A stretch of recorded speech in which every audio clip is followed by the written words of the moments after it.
प्रणाम सद्गुरु। मैं जानना चाहता हूँ कि ध्यानलिंग को अर्पित की जाने वाली महाविल्वा पत्ती या बेलपत्र की क्या खासियत है। हम भी ऐसा करने की सोच रहे हैं, जैसा देश के कुछ हिस्सों में कुछ लोगों ने किया है। उन्होंने उन सभी पत्तियों और फूलों का संरक्षण करने की कोशिश की है जिन्हें पवित्र माना जाता है। उन्हें पवित्र क्यों माना जाता है? किसी एक फूल को दूसरे से ज्यादा पवित्र क्यों माना जाता है? ये क्या बकवास है? क्या ये किसी तरह का पक्षपात है? देखिए, यहां पर अभी दो पेड़ हैं। ये फूल का पेड़ है और वो क्या है? वो पेड़ अक्सर सड़क के किनारों पर पाया जाता है। मैं नहीं जानता उसे लोग क्या कहते हैं। आपको समय बिताना चाहिए। इन सब चीजों के लिए आपको समय देना होगा। अगर आप इस पेड़ और उस पेड़ के साथ समय बिताते हैं, अगर आप ध्यानशील हो जाते हैं, तो आप देखेंगे कि आप सहज ही इसकी ओर जाएंगे, उसकी ओर नहीं। ऐसा क्यों है? आखिरकार हर चीज धरती से उग रही है। नीम का पेड़, नीम का फल और आम एक ही मिट्टी से निकलते हैं, लेकिन उनका स्वाद बिल्कुल अलग है ना? वही मिट्टी, वे यहीं एक दूसरे के पास ही उगे हैं, लेकिन उनका स्वाद बिल्कुल अलग है। तो ये जीवन इस मिट्टी के साथ जो प्रक्रिया करता है और वो जीवन इसी मिट्टी के साथ जो प्रक्रिया करता है, वो अलग अलग होती है। अगर आप इसे एक अलग तरीके से देखना चाहें तो एक कीड़े, एक कीट और आप में और एक दूसरे इंसान में क्या अंतर है? सब वही मिट्टी है, लेकिन फिर भी हम जो इससे बनाते हैं वो अलग अलग है ना? तो हर समाज में इससे फर्क नहीं पड़ता कि आपने कितने तरीकों से समाज और लोगों को बराबर रखने की कोशिश की है।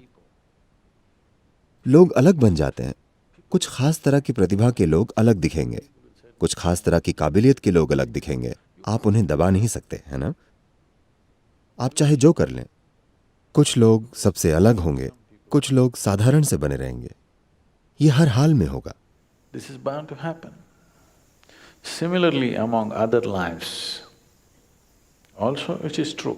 ऐसे ही जीवन के दूसरे रूपों के लिए भी ये सच है। पेड़ों के साथ भी ऐसा ही है। तो जो लोग आध्यात्मिक मार्ग पर हैं, वो लगातार हर संभव तरीकों से सहारा ढूंढते हैं, क्योंकि जब आप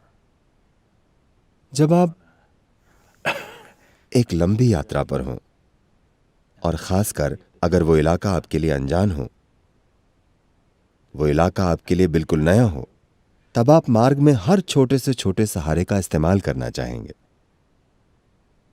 आप देखेंगे, अगर आप पहाड़ पर चढ़ रहे हों, अगर आप एवरेस्ट की चढ़ाई कर रहे हों, मान लीजिए आपके पास एक छोटी रस्सी है। आप वो रस्सी खोना नहीं चाहेंगे, आप उसे रखना चाहेंगे, क्योंकि आप नहीं जानते वो छोटी रस्सी कब काम आ जाएगी। अगर आप शहर में हो तो आप उसे फेंक कर जा सकते हैं, लेकिन अगर आप उस तरह के अनजान इलाके में हैं, तब आप रस्सी का एक छोटा टुकड़ा भी नहीं फेंकना चाहेंगे, क्योंकि आप नहीं जानते कि कल ये कैसे काम आएगा। तो जब आप आध्यात्मिक मार्ग पर हैं, तब यही बात लागू होती है, क्योंकि ये एक अनजान इलाका है। लोगों ने हर उस छोटी चीज को पहचाना जो आपके लिए सहायक हो सकती है। So they did not leave even the flower. तो उन्होंने फूलों, फल और पत्तियों को भी नहीं छोड़ा, वो सभी चीजें जो आपकी सहायता कर सकती हैं। So always it is said, Vilva is dear to Shiva. तो ये हमेशा कहा गया कि विल्वा शिव को प्रिय है। उनके लिए सब कुछ एक है, ठीक है? ऐसा नहीं है कि ये शिव को प्रिय है। इसके शिव को प्रिय होने का अर्थ है कि एक तरह से इसके स्पंदन उस तत्व के सबसे ज्यादा करीब हैं जिसे हम शिव कहते हैं। वे निकट हैं, वे उसी दिशा में हैं। ऐसे ही हमने कई चीजें पहचानी हैं, सिर्फ एक खास पत्ती ही नहीं। हमने कई चीजों को पहचाना है, और सिर्फ वही चीजें अर्पित की जाती हैं, क्योंकि वे आपके लिए संपर्क बनाने का साधन बन जाती हैं। आप वो पत्ती उनके पास छोड़ नहीं आते, आप उसे वहां रखते हैं और फिर वापस ले आते हैं, है ना? Because this particular leaf has the highest capability. क्योंकि इस पत्ती में उस स्पंदन को सोखने की क्षमता सबसे ज्यादा है, और It's for you to pick it up and go. आपको उसे उठाकर ले आना चाहिए। ऐसी कई कई चीजें हैं जिन्हें पवित्र साधनों की तरह पहचाना गया है, जिनका लोग इस्तेमाल करते हैं। आपको ये समझना चाहिए, इसका संबंध देवताओं से नहीं है, इसका संबंध आपसे और किसी चीज तक पहुंच बनाने की आपकी काबिलियत से है। तो मान लीजिए आप इसे आजमा सकते हैं। आप ये प्रयोग कीजिए, ध्यानलिंगा में जाइए। ठीक, मान लीजिए ये ऐसा जैविक सूती कपड़ा पहनकर वहां बैठिए, देखिए कैसा महसूस होता है। कच्चा रेशम पहनकर वहां बैठिए और देखिए कैसा महसूस होता है।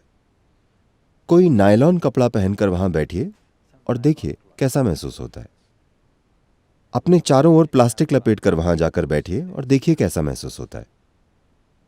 किसी चीज पर विश्वास मत कीजिए, बस 3-3 दिन आप एक किस्म के कपड़े पहनकर वहां बैठिए और देखिए, अगर आप में थोड़ी संवेदनशीलता है तो आप फर्क जान जाएंगे। फिर आप स्वाभाविक रूप से सही चीज चुनेंगे।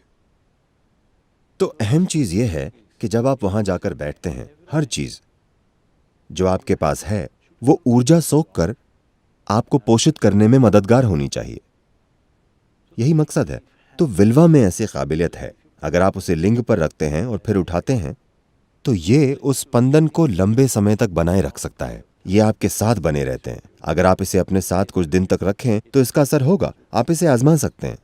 आप विल्वा पत्ती अर्पित करके फिर इसे अपनी छाती की जेब में रखकर घूमिए। इसका आपके ऊपर फर्क पड़ेगा। आपके स्वास्थ्य, खुशहाली, मानसिक दशा, हर चीज पर फर्क पड़ेगा। तो लोगों ने इन चीजों को ध्यान देकर ध्यानमय स्थिति में पहचाना। Not, you know, इस जंगल में कई तरह के पेड़ हैं, अलग अलग किस्म के पेड़ हैं। ये पश्चिमी घाट का हिस्सा है। ये धरती पर दूसरा सबसे पुराना पहाड़ है और ये धरती के ट्रॉपिकल क्षेत्रों का सबसे पुराना पहाड़ है इस ग्रह के। तो वनस्पतियों की विविधता की दृष्टि से इस पश्चिमी घाट की कोई बराबरी नहीं है। ये बस एक छोटी सी पट्टी है जो भीतर आ गई है, वरना ये समुद्र के किनारे किनारे ही है। पेड़ों और पत्तियों की इस पूरी विविधता में उन्होंने एक ही पत्ती क्यों चुनी? किसी ने इसे पहचाना और ये सबसे अलग है। आप इसे अनदेखा नहीं कर सकते। आप ये भी आजमा सकते हैं। आप जाकर 10 अलग अलग तरह की पत्तियां तोड़ सकते हैं, उन सबको लिंग के पास रखें और फिर उन सबको साथ ले जाएं और आप अपने पास रखें। आप खुद ही अंतर देखेंगे। इसे देखने के लिए आप में एक खास तरह की संवेदनशीलता होनी चाहिए, लेकिन इसमें कोई शक नहीं है कि जो संवेदनशील हैं वे फर्क महसूस करेंगे। अपनी आंखें बंद करके, अगर उनकी आंखें खुली हैं तो उनमें पक्षपात आ सकता है। आप 10 अलग किस्म की पत्तियों का गुच्छा लें, उनको एक कपड़े में यूं बांध दें ताकि आप उन्हें देख न सकें कि कौन सी पत्ती है। आप उसे वहां रखें, मैं आपके लिए वो पत्ती पहचान लूंगा। दूसरी चीजें हो सकता है मैं ना पहचान पाऊं। आप विल्वा वहां रखिए, मैं बता दूंगा ये विल्वा है। उसके लिए आपको मुझे बुलाने की भी जरूरत नहीं है। आप अपना रुद्राक्ष लीजिए और उसे पकड़िए, वो आपको बता देगा। वो आपसे थोड़ा ज्यादा बुद्धिमान है, पता है।